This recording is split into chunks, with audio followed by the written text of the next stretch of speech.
right. Thank you so much, Conrad. Yeah, hi, everybody. Thank you so much for connecting to this meeting. As presented, I'm Alex Lefebvre. I have a doctorate degree in computational fluid dynamics. I then work for a Formula One car team as a race car designer for 4 years. And then for the past little over 4 years, I have been a simulation expert here at Run Simulation, where we use the Ansys tools to solve our clients' problems and challenges.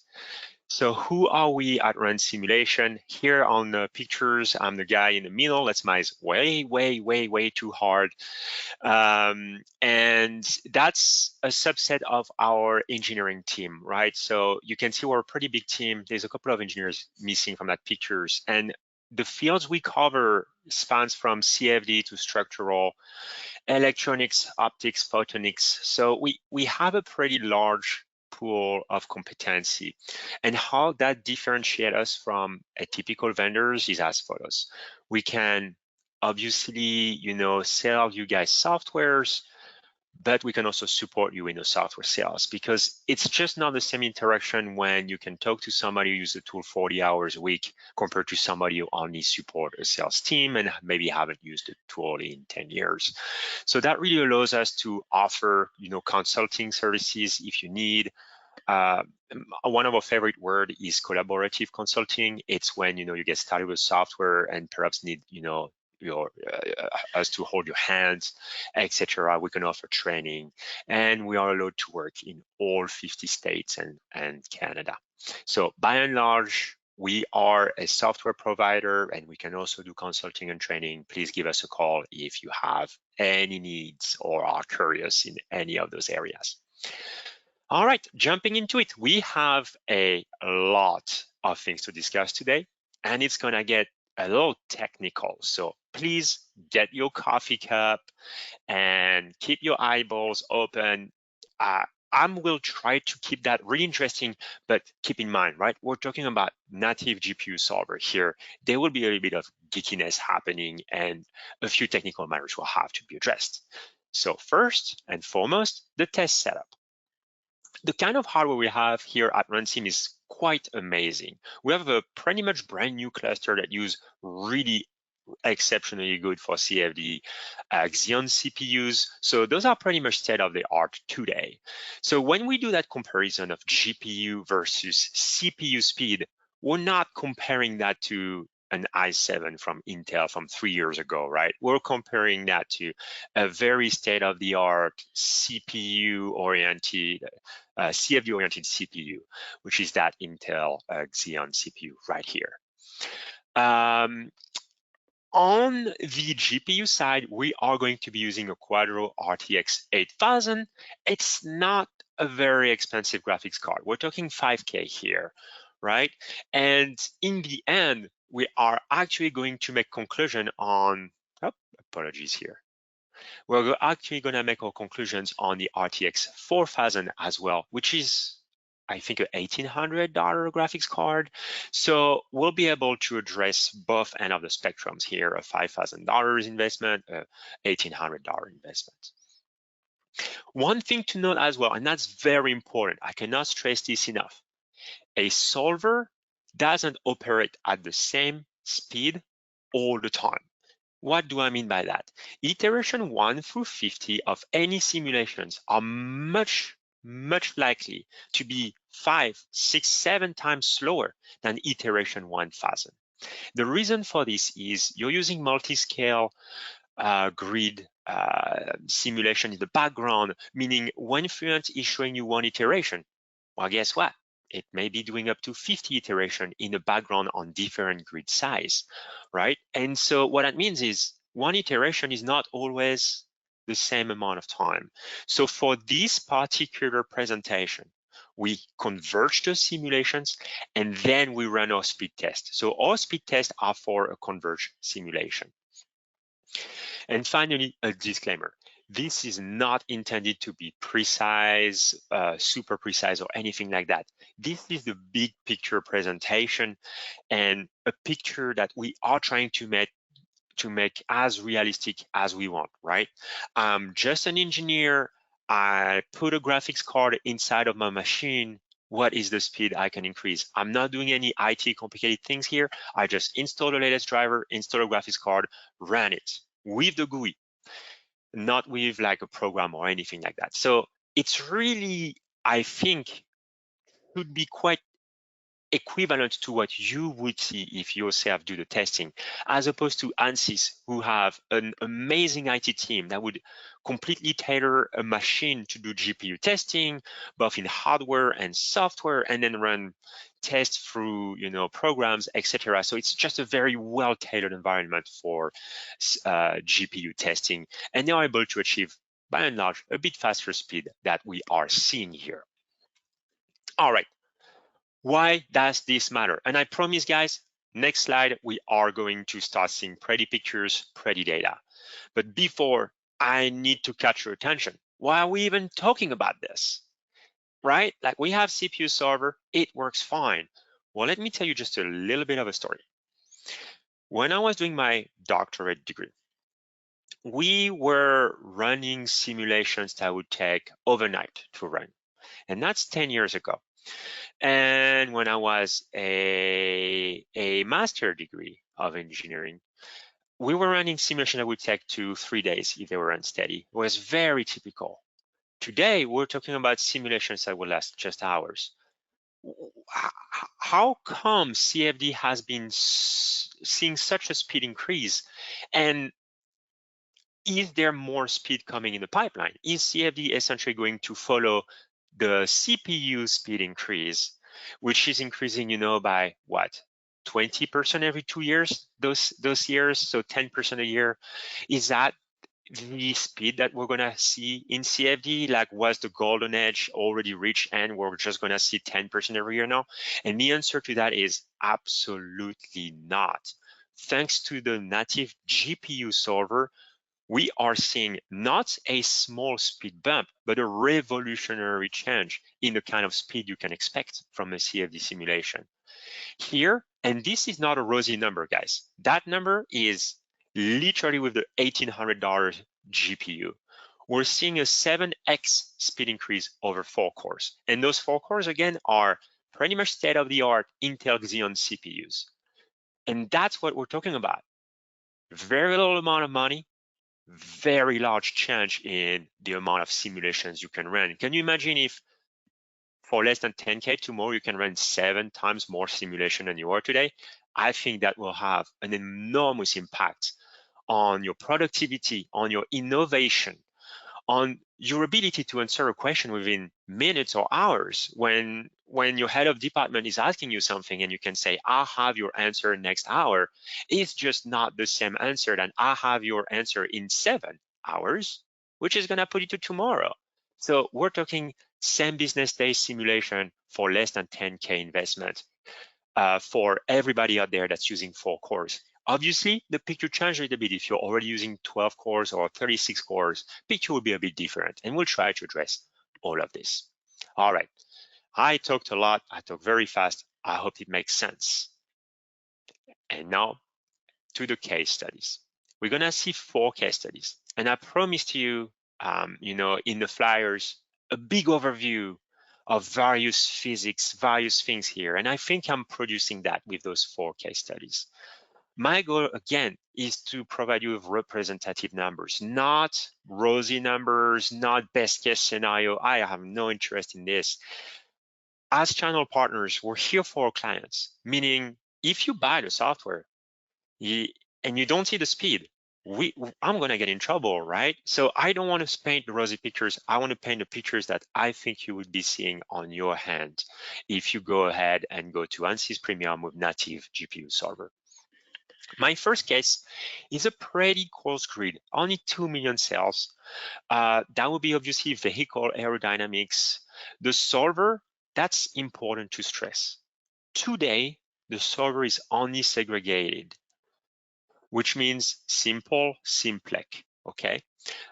Future release, perhaps 6 months, most likely a year from now, coupled solver will be available with the GPU solver. But today, simple and simplec. segregated solvers.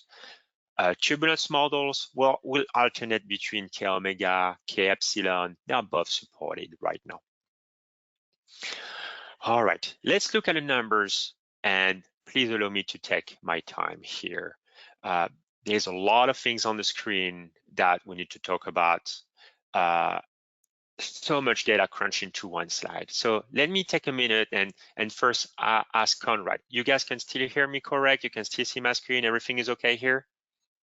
Yep, everything's okay on my end. So, and All if right, anyone, just as a quick note, if anyone's having issues with audio, I would just recommend reconnecting to the meeting. There's also a dial-in. So if you want to use your phone and follow on the screen with your laptop or your computer, that works very well too. All right, fantastic. And I don't know if people are asking question live, Conrad. I cannot see those, but I expect you'll show me the questions at the end of the presentation. Yes. So guys, definitely don't hesitate to use the chat to ask your questions and we'll go through them. All right, lots of data to unpack here. I really don't want to go too fast on this. So let's start by focusing our attention on the right plot. This is the speed that I am seeing for 100 iteration, depending on what hardware I am using, okay? So if I am using 32 single precision, SP singles precision, if I'm using 32 cores, I'm not even at a minute per 100 iteration. But if I am using 4 cores and double precision, which I expect a lot of you on this call are using today, I will see 4.26 minutes per 100 iteration, okay? So here it's important to note that I've used a variety of hardware because, again, I'm trying to give the most realistic picture for everyone. So if I'm using 4 cores, double precision, I'm at above 4 minutes. If I'm going to 12 core, I'm at, just about 2.5 times faster.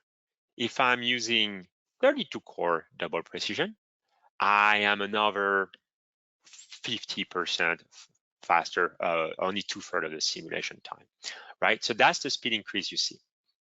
Now in between, you can also see what happens if I do a GPU solve. Again, that's a RTX 8000. That's all of the data I will be showing is on a $5,000 graphics card. That brings you to, on par with about 32 single precision and 32 double precision, right? What you notice here is that for the GPU solver, single precision versus double precision here, almost double the simulation time. And that's pretty typical from a GPU solver, okay? Single precision is much more adequate for a GPU solve compared to double precision. And that's a good thing. I mean, let me reformulate that. That's not too bad of a thing. Now I'm gonna focus my attention on the left part of the screen. The GPU solve here, the vehicle drag is recorded, right, for the 1,000 iteration that I ran. And all the GPU solves are going to be shown in dotted lines, okay? So if you look at the single versus double precision, single in blue, double in orange, we can see that there are some differences, but they are pretty much in the noise once you arrive to a converged solution. What does that mean for us? It means that while a GPU solver in double precision tends to be quite slower, it doesn't take a lot of accuracy out of the solution to run the GPU solver in single precision. And I think that's where you should be running your GPU solve, or the vast majority of them are for single precision. You're gonna see much faster speed. Very much in this case, equivalent to, I counted that as about 25 CPU cores, right? Because we are a little bit slower than the 32 in single precision, okay? Another thing to unpack here is the coupled solver. The coupled solver here is shown in green, okay? That's the green curve. Why am I showing the coupled solver? because the behavior is so different. It is significantly longer to run an iteration as a couple solver. That's the couple solver curve here. DPC, double precision coupled solver. Okay, that's what DPC stands for. And so it's significantly longer, but the byproduct of this is you need so much less iteration to run that. And as a matter of fact, it's about 3.2 times slower, but you require 4 times less iterations. So here, what I'm trying to say is today, the GPU solver only works with segregated solvers, simple, simplex. Okay, and they take a lot of iteration to converge, and each of those iterations are very fast. But perhaps sometimes a more accurate and less favorable for the GPU solve is to compare the simple segregated solver of the GPU solve with a coupled solver for the CPU solve. I think that in a lot of ways, that is the best comparison because that's what you are probably using today. Those are the default settings for the CPU solver of Fluent, the coupled. And so when you look at it, you arrive to about the same conclusion, which is on this test case, the GPU solver is about as fast as 25 CPUs. Going to our next test case, 4 million cells, a polyhedra mesh, also segregated solver. Again, all the solves for the GPU are going to be segregated and still using K omega.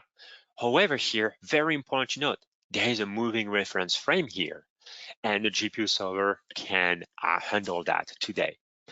The kind of data we're seeing, the trends are relatively similar. As a matter of fact, I can say that the GPU server behaved a little bit better here in terms of speed, right? Where you're seeing the GPU in single precision is as fast as 32 core in single precision.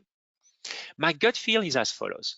We have so many cores on a GPU for such a small grid that it needs a bit more cells to be able to see the upscale of speed due to the thousands of cores of the GPU. And that's what we're really seeing here is that while we're seeing a speed increase by about while we're seeing a GPU being the equivalent of about 25 cores in previous case scenario, in here, we're seeing about 32 cores in terms of GPU speed, right? So that's a pretty large bump. Again, if we do the comparison with the segregated solver versus coupled solver is very slow per iteration, but require a lot less iteration. That's this green curve here. And really, we arrive at about the same conclusion here that the GPU solver is about as fast as 32 CPU cores. And that's an excellent comparison for us and an excellent point. We're at 25 cores before, we're at 32 cores in this test case. Let's go to the next one. Next one is going to be a combustor. I want to point out here, flow reaches Mach 1 here, okay? So definitely in the compressible area.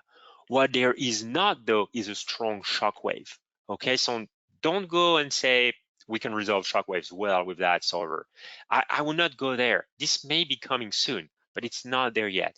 However, a flow that would reach Mach 1, we can do that. And that's why this test case is so important.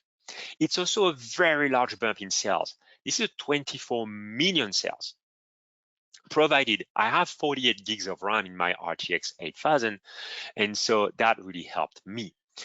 And the meshing topology here is state-of-the-art polyhex mesher. And again, that's what I expect a lot of you on this call to be using. If you are not using the polyhex core mesh topology or a polyhedral mesh topology with the Fluent mesher, please, please, please take a look at the latest and greatest Fluent mesher. Really, it is incredibly more powerful than a workbench mesher in a vast majority of cases. Looking at this combustor, what we are seeing is really took my breath away. I redid the data a second time because I did not believe the data the first time I put it. The GPU solver in single precision is 3 times faster than the CPU server on 32 cores. Guys, let me put that in perspective here. We're not talking about, yeah, Alex, cool, you spend $40,000 and you are 3 times faster. Not at all. I slapped onto a very bad for CFD machine that has no cores that are even able to run CFD well. I slapped a $5,000 graphics card.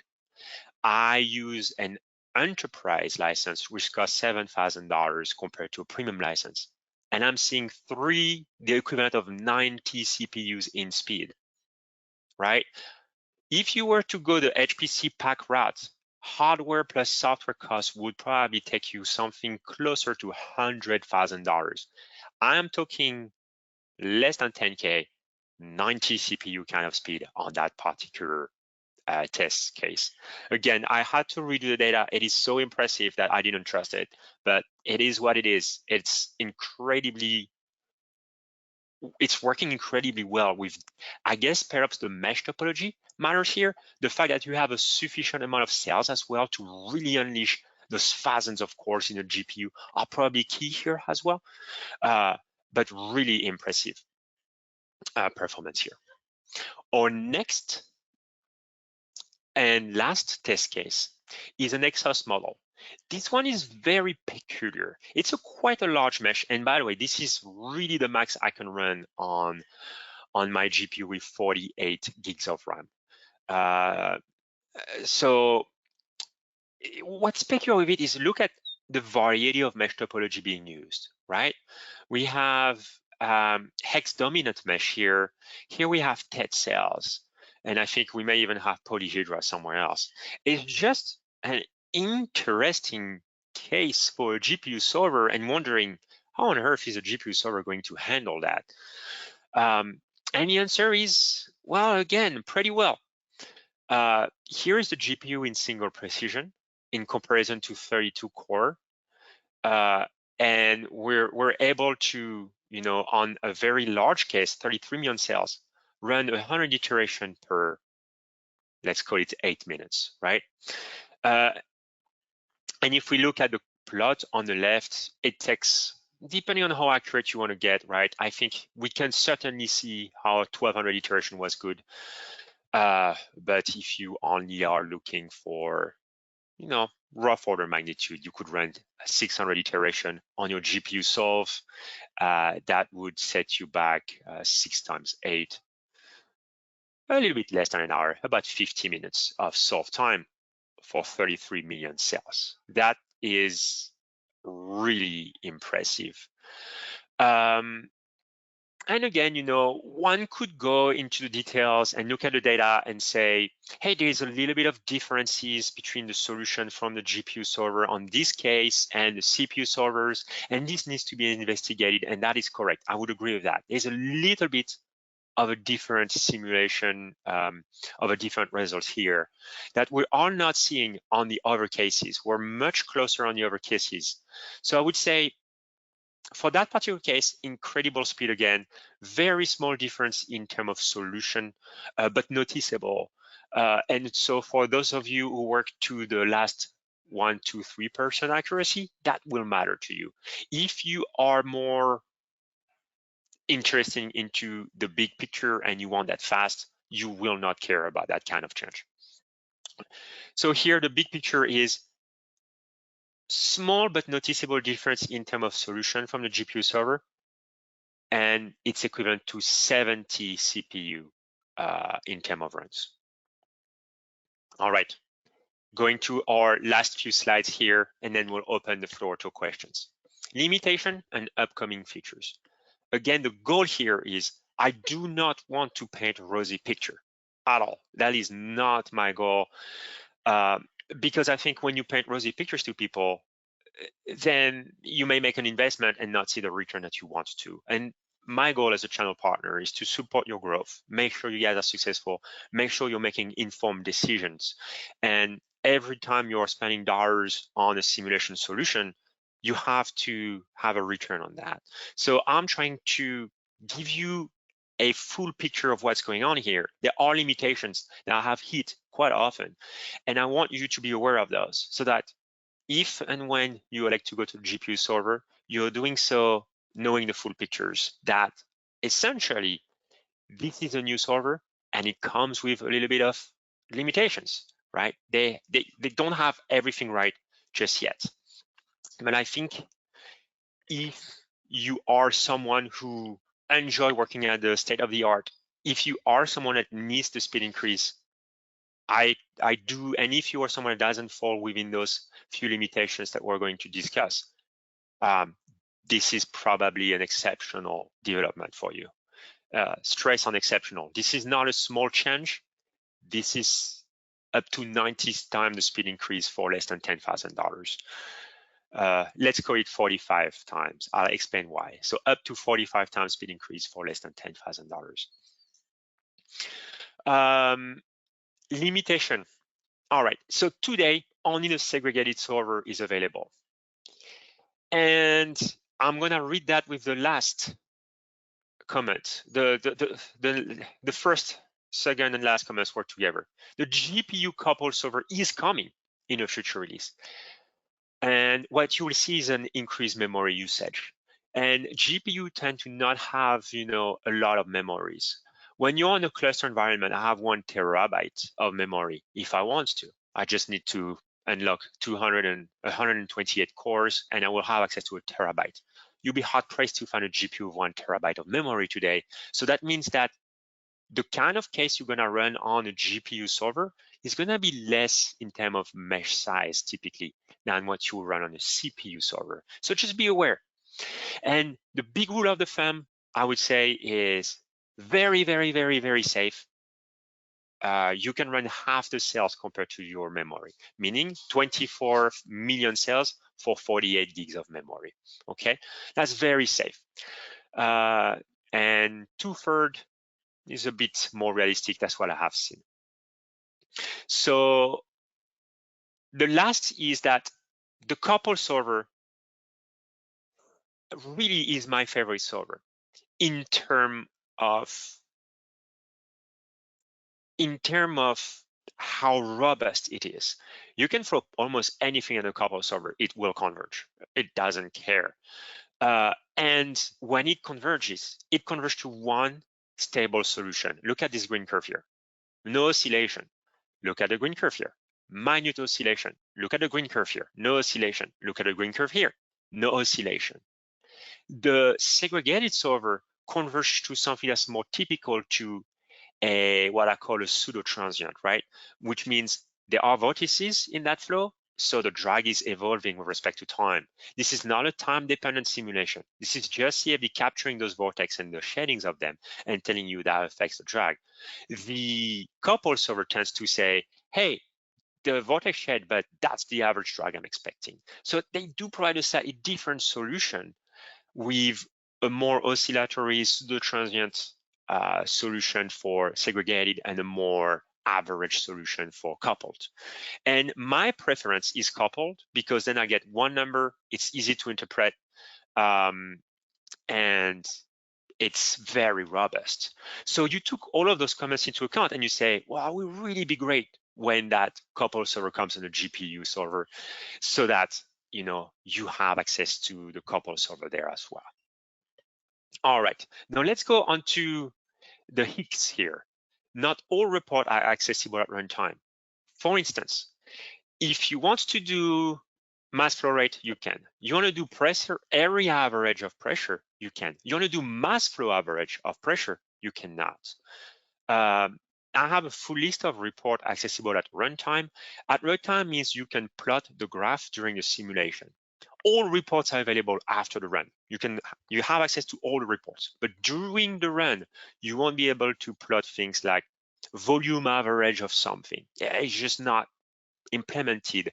I think that is done for the sake of being frugal on memory utilization, which again, GPU memory is limited, so they went frugal and remove access at runtime to some of the reports. Second, that was a doozy. Hybrid initialization was unstable. I think I reported about 10% crash rate. And it's not like it's not possible to do that with hybrid. It works fine with hybrid. It's just 1 out of 10, it gets stuck. It was not moving forward. So I had to Control Alt Sub the simulation, relaunch, click on hybrid again, it goes fine.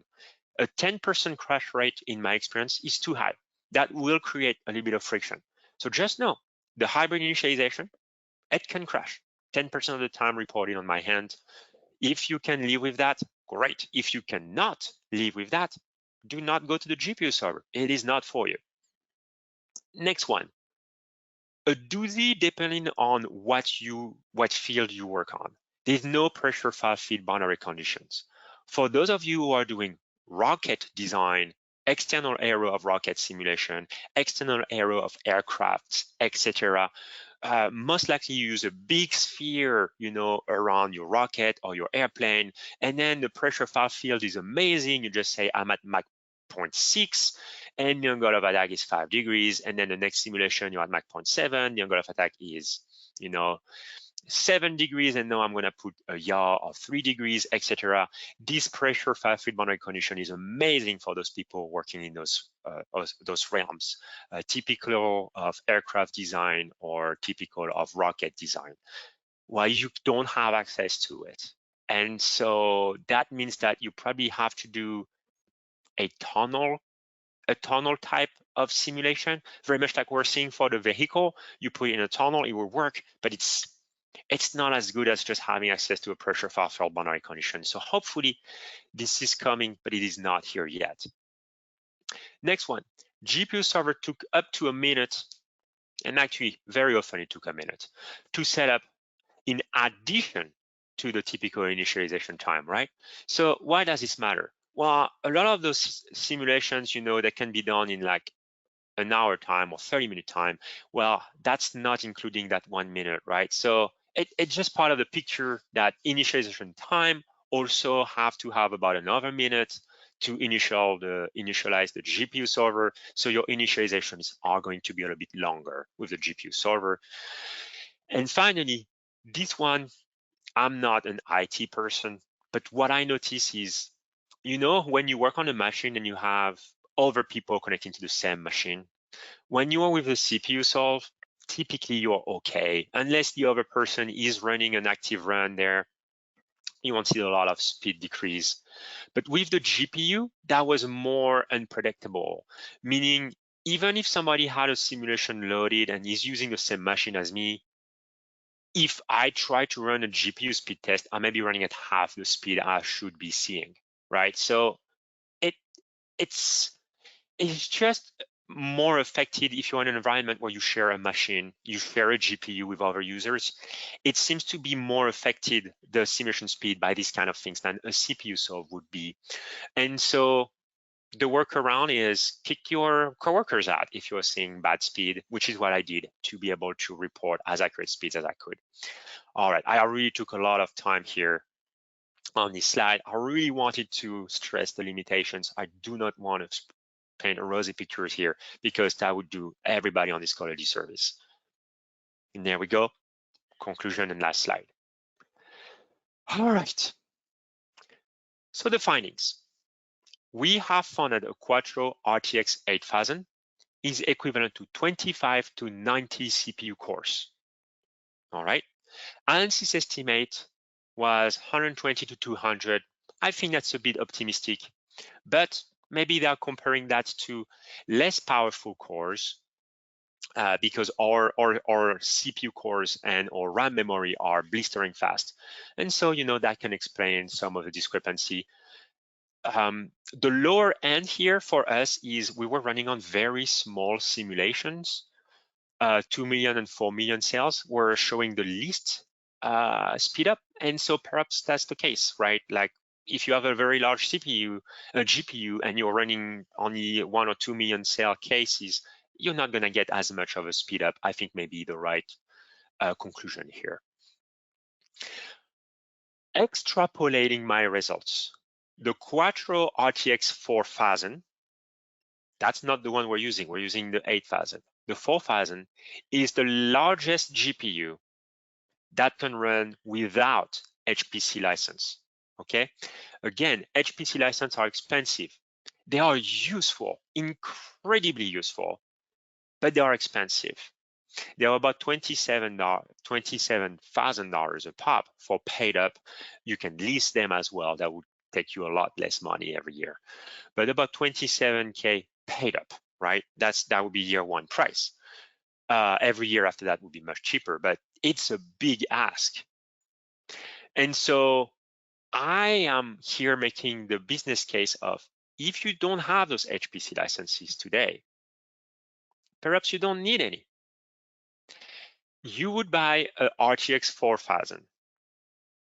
That can run with no HPC license. It has a RAM memory of 8 gigs, which is a little bit limiting. That would take you about to 5.5 million cell for a polyhex single precision solve, okay? So if your cases are relatively small, 5.5 million cells and below, you would buy a RTX 4000. That takes you only $1,800 out of your pocket. Then you would upgrade from premium to enterprise. That takes about $7,000 out of your pocket. Again, that's year one, right? Those are paid up costs. So year one, $8,000, close to $9,000 out of your pocket. Year two, a fraction of this. And what do you see every single year?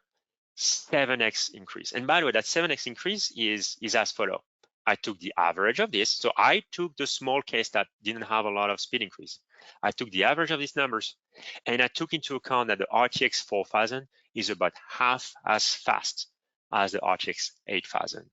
So the 7x speed increase is the expected speed increase over a variety of cases for a RTX 4000, right? And that would take you less than 9K year one, a fraction of that every year after that, but you could potentially see a 7x speed increase on your simulation speed. And as a last line, that's a 2018 GPU. It's almost 5 years old. There are newer GPU up there that are obliterating that GPU. And so, working with a more recent GPU, seeing a 10x increase compared to what you're seeing today is not out of the question. So take this presentation as it is. Please understand the numbers are what they are. I am not a professional of hardware testing or anything like that. I just put a GPU, updated the drivers on one of a prep post machine, and run some tests. And that's what the numbers are giving me.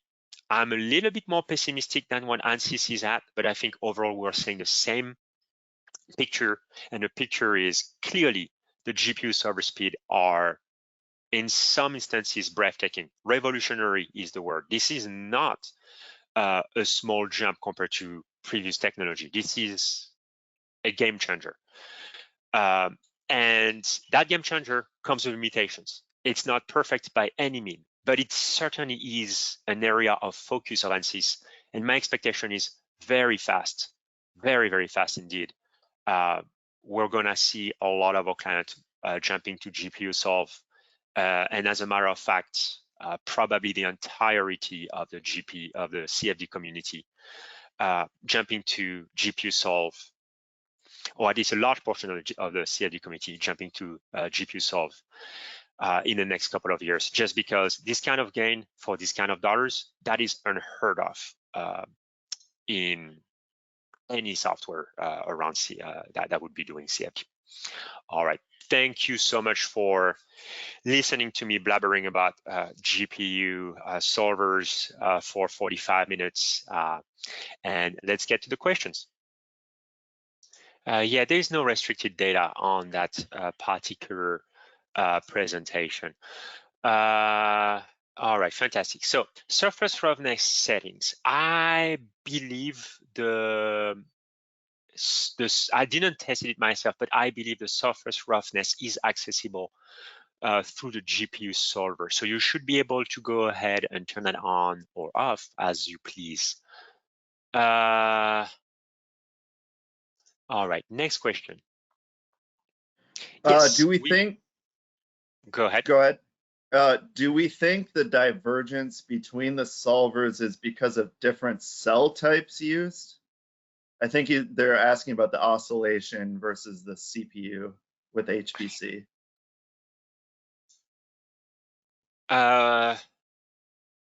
Interesting. I don't know where you are in the question list. If that's Because okay, I'm gonna try to go by time they were asked. I want it's a little bit easier for me to be able to read it.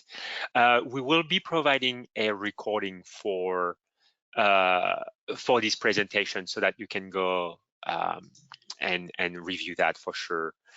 So SP is single precision, DP is double precision, and DPC is double precision coupled solver. The GPU was a RTX 8000, and then for the conclusion, we made our conclusion on the RTX 4000. And the reason for that is that the RTX 4000 does not need any HPC license to run, and thus it can be a pretty affordable way to increase your speed. All right. Thank you for reporting that, Angel. I will go ahead and take a look at this and correct that if needed. Yeah, most of the comparison here that were stated orally are between the 32 CPU solver single precision and a GPU solver single precision. So I think that's a good apple-to-apple comparison. We are doing also in the text a couple of comparison with the hey, couple Alex, solver. Yeah. Alex, not to interrupt you, your presentation or your slides aren't up if you're trying to flip through a few things. Yeah, absolutely. Can you see the questions, or you cannot see the questions? Well, I see the questions here. I just, it Yeah. looks like you changed your screen from sharing, which, Yep, absolutely. yeah, there you go. Perfect. So a lot of those, yeah, a lot of those comparison. Let's go to this one, right? So here, you know, that number, GPU is as fast as 70 CPUs. That would be comparing those two, right? So you take 32 CPUs, and this is, you know, about 2.5 times faster, and that's what means that it's 32 times 2.5, and that would take you to 70 CPUs, right? The second part here is the couple solver conversation. That one is much more complex, and I think you'll have to take a minute to really go through it. But essentially, it means that if you are 6.3 times slower, and that's 6.3 times slower than this single precision one, right? So if you are 6.3 times slower, but you need 6 times less iteration, what it means is you're pretty much moving at the same expected speed. So you'll see about the same runtime for one or the other. And that's why, you know, if you look at this one, well, then it's about the same speed. So that's closer to 30 CPUs, right? Because that's the 32 CPUs solve. So that's the gist of it, which is essentially on some simulation, but not on most simulation, the segregated solver, because it is faster per iteration, is actually the fastest solver. The coupled solver tends to actually be a little bit slower in terms of time to solution, just because it's so much slower per iteration. So that's the gist of it. Like the big picture is that the coupled solver doesn't actually bring extra speed compared to the segregated solver. Hence, it is okay to make a segregated solver to segregated solver comparison. The few times where it is one simulation, I believe, where the coupled solver ended up being a little bit faster, and that's the first one, this one. The coupled solver ended up being a little bit faster, but not by much. All right, let's go to the next question. Yes, so we have definitely a difference between the solvers in terms of numbers, I bet. Cell type use, I do believe so. To some extent, I believe so, but I would not say so with a lot of confidence. And the reason for that is this case here contains, you know, essentially the question is, what's the influence of cell type on that conclusion of the GPU speed? And I would say it's unclear, right? Because here the cell type, it's a hex dominant, not exact X, just hex dominant, and together with TET. And we're seeing 70 CPUs equivalent. On this one, it's a polyhex, so perfect hex and polyhedrals. And we're seeing a 90 speed increase. And so it's like very, very, very different kind of cells, yet similar speed increase. So it's hard to tell, what's the effect of cells. I think the big conclusion is as follows. That GPU server, you can throw any type of cell you want at it, it will handle it well. I think the more clear conclusion is smaller cases, like this one at 2 million or this one at 4 millions, when you have such a large GPU as a RTX 8000, they benefit a little bit less from the GPU. And when I say a little bit less, 25 equivalent or 32 equivalent cores. I did not test multi-GPUs. My expectation on that is that the first thing to understand is multi-GPUs, the RAM of the GPU adds up. It's not each GPU use 8 gig, and thus you cannot increase the cell count, right? If you use 2 GPUs, you can double the cell count pretty much. So that's a very good way for running very large cases. And some of the Ansys data that you probably have seen use 2, 4, 8 GPUs, and that allows them to have access to a lot of RAM and an incredible speed. All right, minimum license to use the GPU. Incorrect, it is not premium. It is going to be the enterprise level license.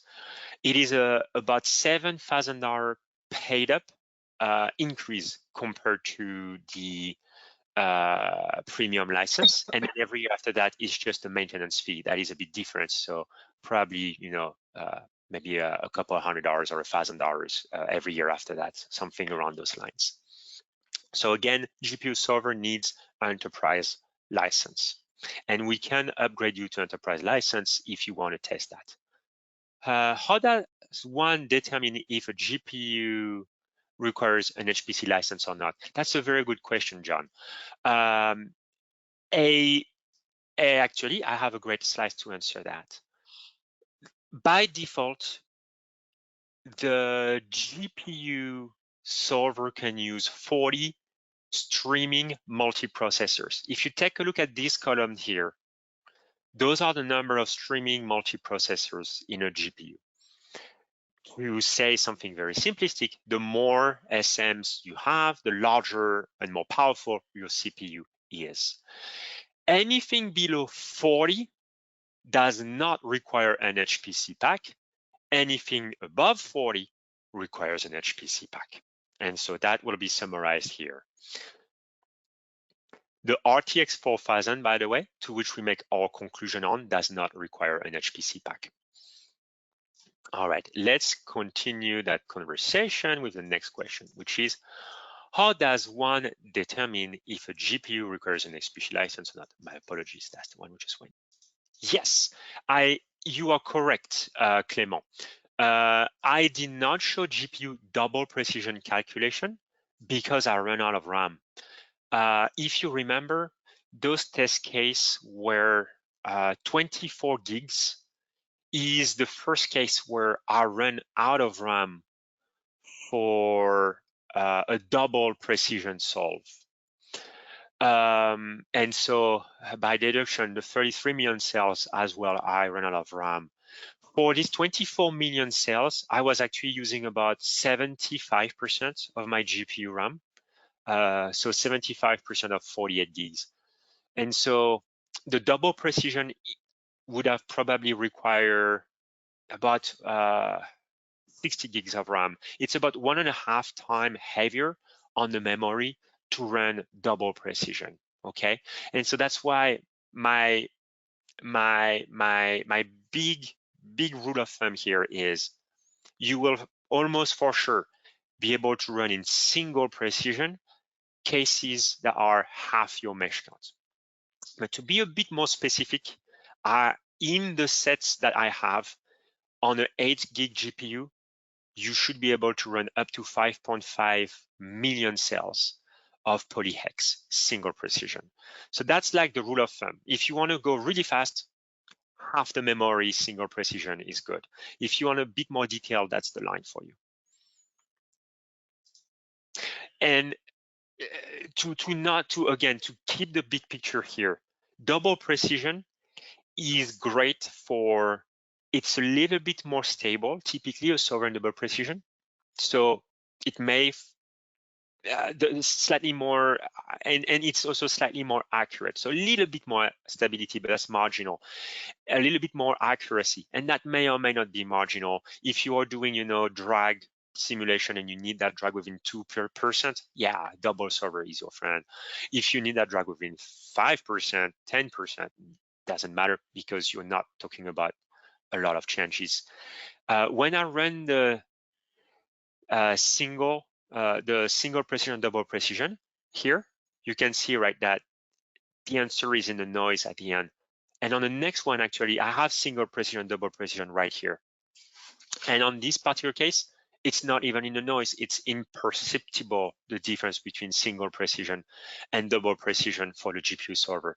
So we have a picture here on a very limited number of cases, which says single to double precision in those two cases just didn't matter. So run it in single precision, you'll use less memory, you'll be able to have larger case running on your GPU, and you'll run a lot faster. Ansys 2023 R1 does support GPU solver. So this question here talks about GPU acceleration. I want to be very clear. GPU acceleration has been supported for a decade, and we're talking about 10% to 50, 60% in best case scenario of your simulation. Here we're talking about up to 90 CPU core speed for one GPU. It's very different things. GPU acceleration means that you're taking some of the solve and offloading that to your GPU. It will give you small gains. GPU native solver means your CPU is not doing anything during the solve at all. The GPU is running the entirety of the solve. And that is supported starting at 2023 R1. All of this presentation, though, the data comes from 2023 R2, which is already out for you. The mechanical solver does not have a GPU solver as that I know of. The mechanical solver may have GPU acceleration, but I do not believe it has a GPU native solver. I'm not a mechanical engineer, so take that with a grain of salt. I do not believe the GPU solver currently enable multi-phase simulation. It does enable species, non-reactive species though.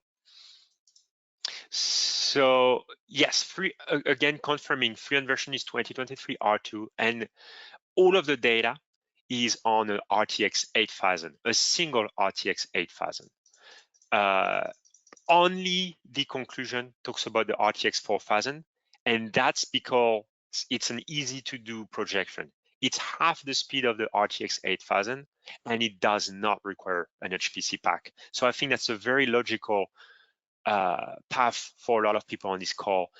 Please, before you go that route, do take a look at newer GPUs as well. Some are very well priced. As long as they are below 40 SMs, streaming multiprocessors, you can run those GPUs without an HPC license. And as always in the Fluent environment, please use professional grade GPUs. It's unclear if gaming GPUs would work. You are very welcome to try, but professional grade GPUs are what are requested. So all of the Quattro type GPUs. As the number of cells increase, Surav, I expect the GPU solver to do better and better. But again, keep in mind, right, you have only limited amount of memory. And so you want to stay within that memory allocation for your case. But as the number of cells increase, I expect the GPU to do better because it has to solve with 10,000 cores, right? And it has to feed those 10,000 cores. And so if you're solving 1 million cells with 10,000 cores, that's only 100 cells per core. You're losing a lot of time passing information between cores. And so my expectation is the larger the case, as long as it falls within your memory allocation, the more favorable the GPU speed would be. I can point to a list of supported. There is not a comprehensive list of unsupported features that I know of for the GPU solver. By and large, the one I talked about in that slide, Surav, are the one that got in the way for me when I was doing this study. I would say there may be more limitation. Assuredly there are. They just didn't bother me in any particular way when I was doing my simulations. And I believe this, unless I am erroneous, I believe this is the end of the questions.